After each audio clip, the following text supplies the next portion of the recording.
Well, well, well. We meet again.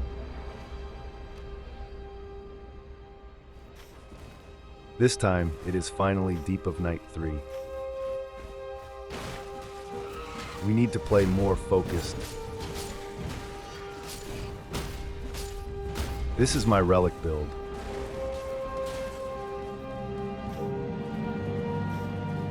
I have several ways of generating my ultimate art. That way, we can block my teammates more often. Just kidding.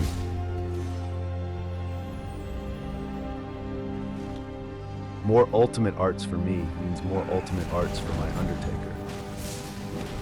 We also heal when killing enemies next to our totem stela. And we also have some affinity damage negation, and our flask heals allies. Nothing too unusual.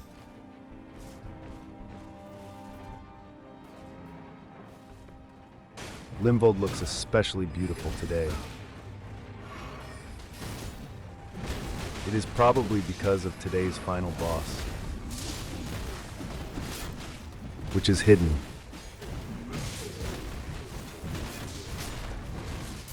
It is a rare event where you have no info about the final boss.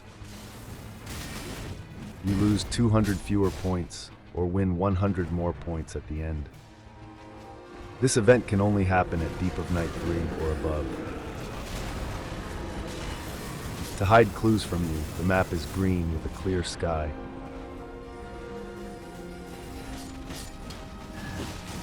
You can guess the final boss when you see the first End of Night boss. Although you have to know almost all scenarios.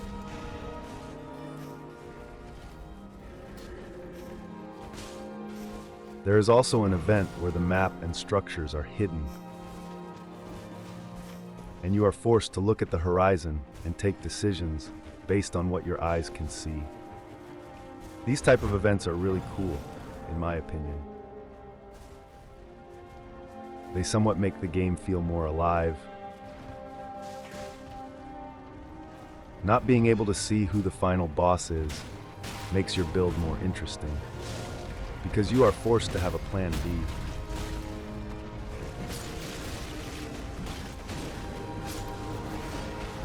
Clearing invaded events is usually pretty nice. If you face your character, you get an epic version of your starting weapon. That epic weapon can be used regardless of level, which makes it really good. I also have a relic that gives me permanent attack power for each invader defeated. A really strong relic.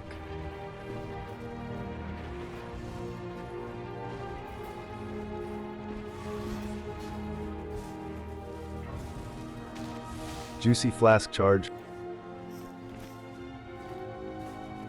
Healing as the Raider feels nice, since you have such a big HP pool. You can take many hits and often like to trade.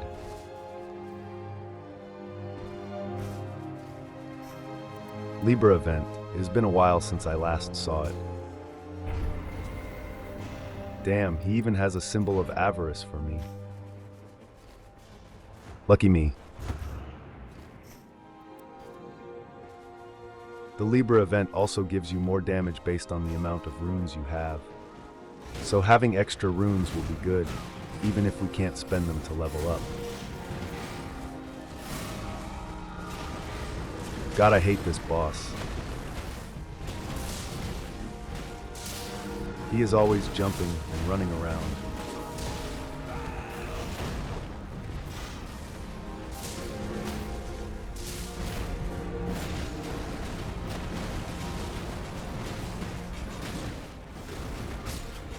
Finally.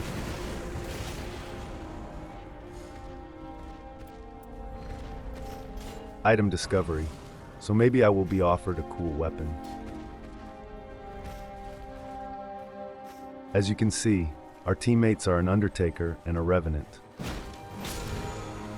A Revenant is a nice character to have as teammate as a Raider. Her ultimate art allows you to play like a madman. being immortal so you can trade permanently.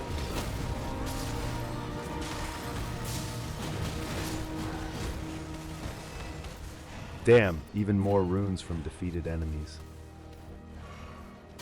That is huge.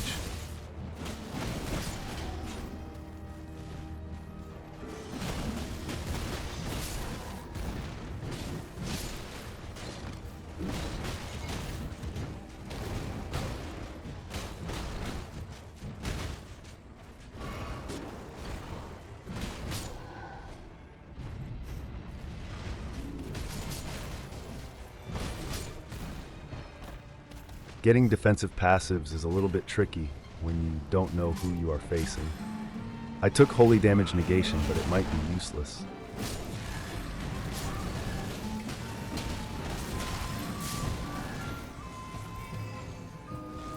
Flask restoration, however, is always useful. Let's see who is the boss here. Really easy encounter.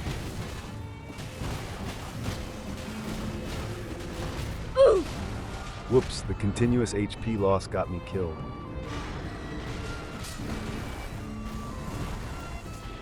My Revenant does not want the bow.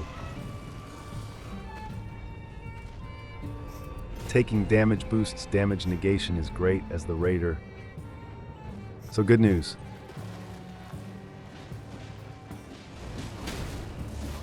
We will need to come back here to get the talisman.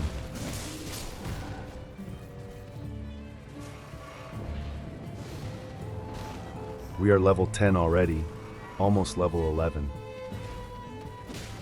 The only not so good thing is we do not have a weapon yet.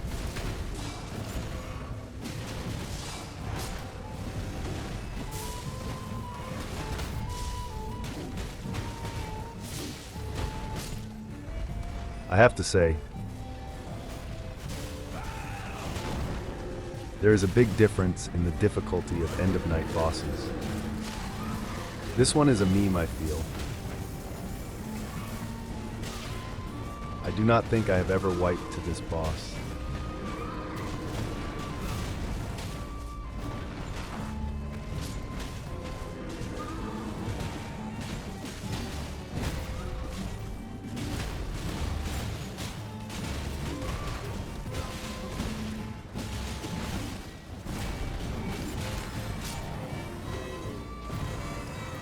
Delicious gradual restoration.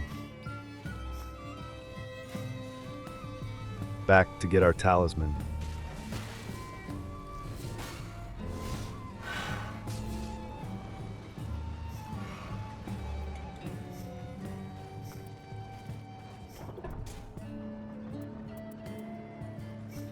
I do not think I will ever be at full HP. Perhaps my Revenant will find it useful for the final encounter. And we got stamina recovery from her.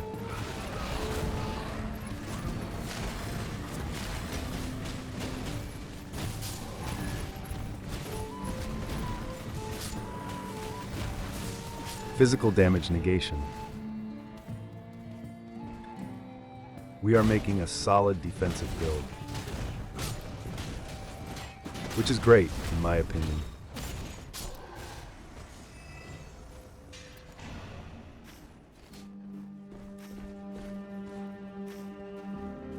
Do you think we will ever get a new map in Nightreign?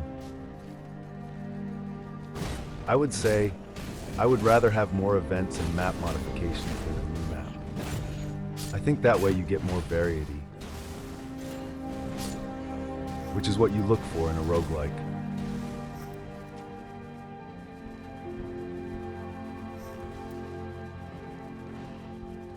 Yes, we are killing Libra now to get a talisman.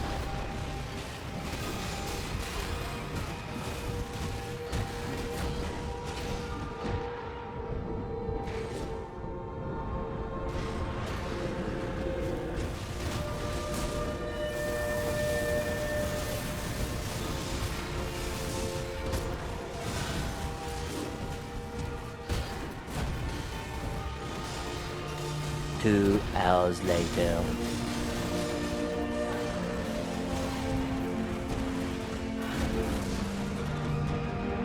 We are kinda struggling, not going to lie.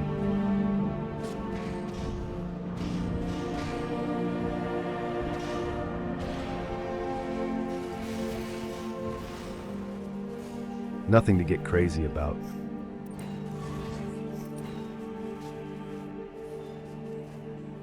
Maybe my Undertaker wants successive attacks.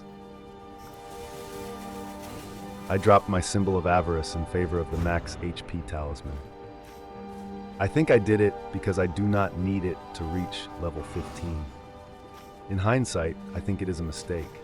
Maybe I forgot I had the Libra event power, the one that gives me more damage the more runes I have.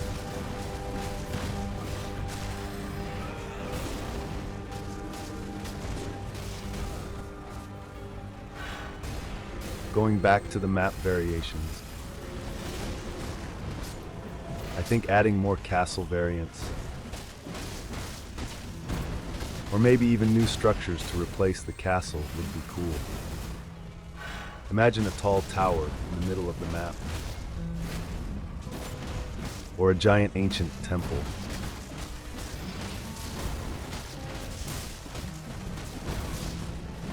Maybe I am wrong, but I feel like you never miss by adding a little more variety.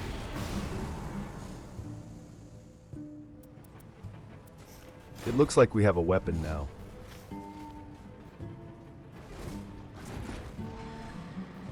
My Revenant is interested in the mine, so let's make a quick visit.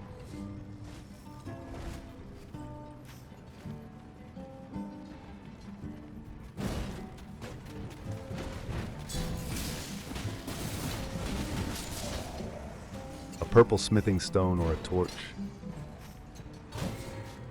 Choose wisely.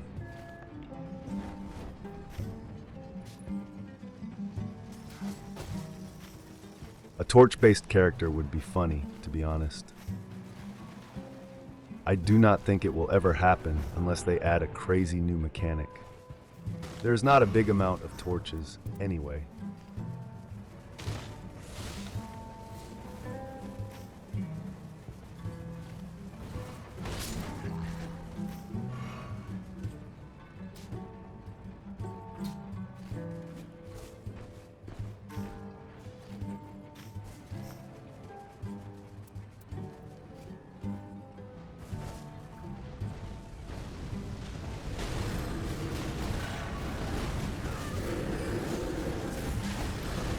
Me strong, me spawn big rock.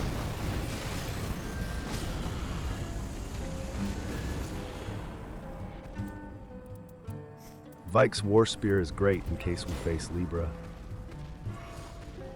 Although I am pretty sure we will not face Libra because we had his event.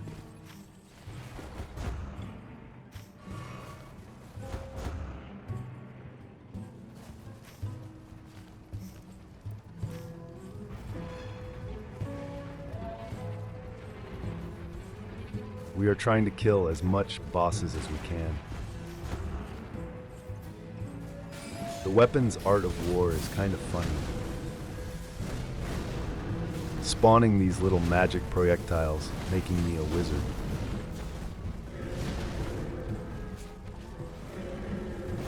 This boss is also a pain in the ass. He keeps dodging and stuff. At least he can be knocked down.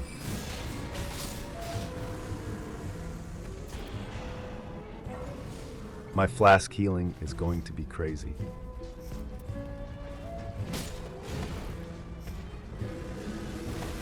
I have always found weird that some enemies from Shadow of the Erdtree are in Nightreign. But there are no weapons or spells from the DLC. Surely they will add them.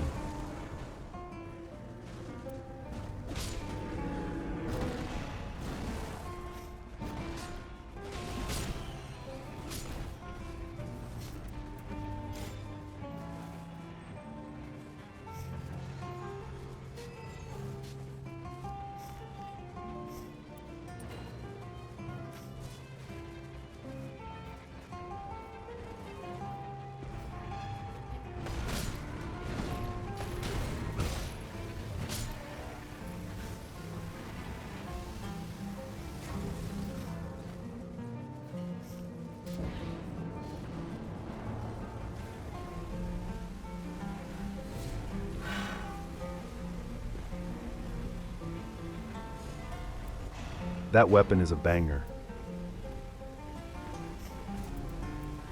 And more stamina recovery is also sweet.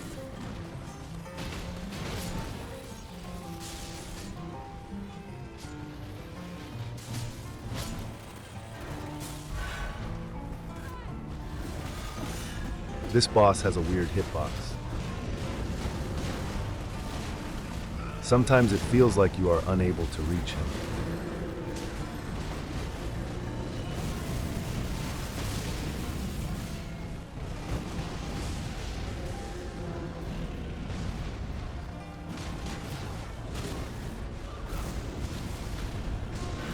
Whoops.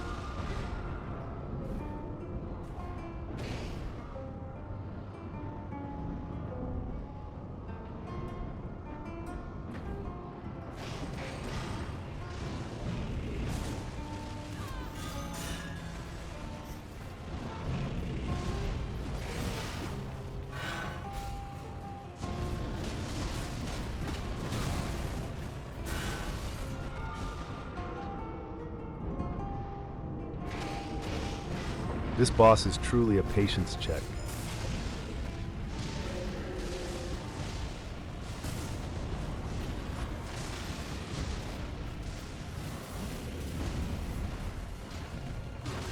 And I am getting destroyed.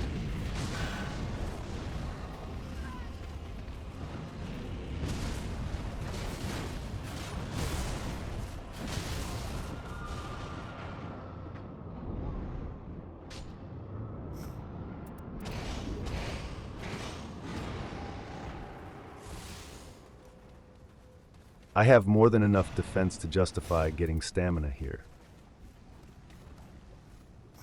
Action is coming. Let's see, who is this boss? Oh, it is Fulgor.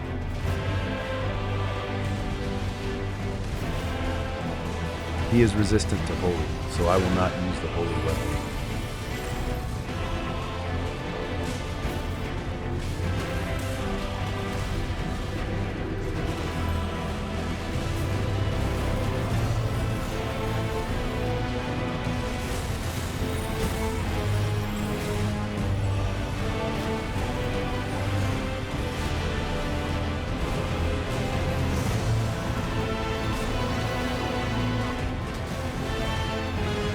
This arena is always so damn beautiful.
There is nothing like victory.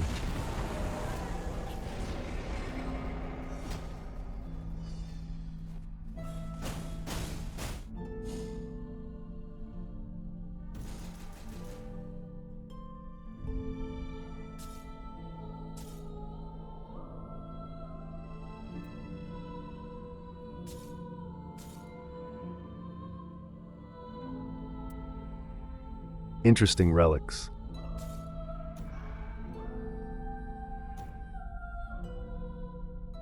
Thanks for watching.